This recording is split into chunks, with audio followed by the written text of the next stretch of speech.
Arestado ang isang akyat bahay sa Tondo, Maynila.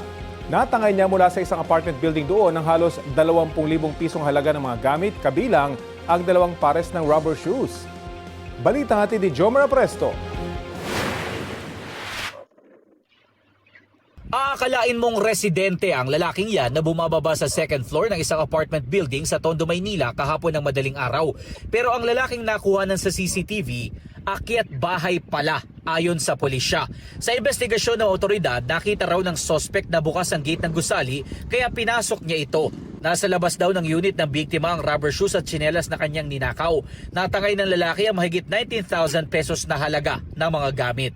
May tatak yung mga sapatos, tsinelas. Doon na lang nakita sa CCTV nilagay sa isang dilaw na timba. Sabi ng pulisya, umaga na nang malaman ng biktima na nawawala ang kanyang mga gamit. Ayon sa biktima na tumangging humarap sa kamera, humingi siya ng tulong sa kanyang mga kaibigan sa pamamagitan ng social media hanggang makilala ng isang opisyal ng kalapit na barangay ang lalaki.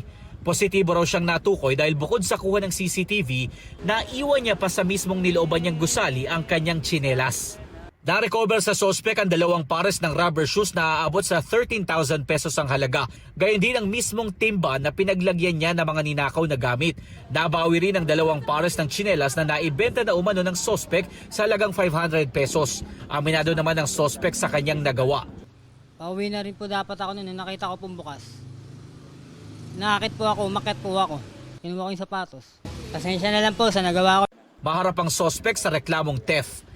Jomar Presto nagbabalita para sa GMA News.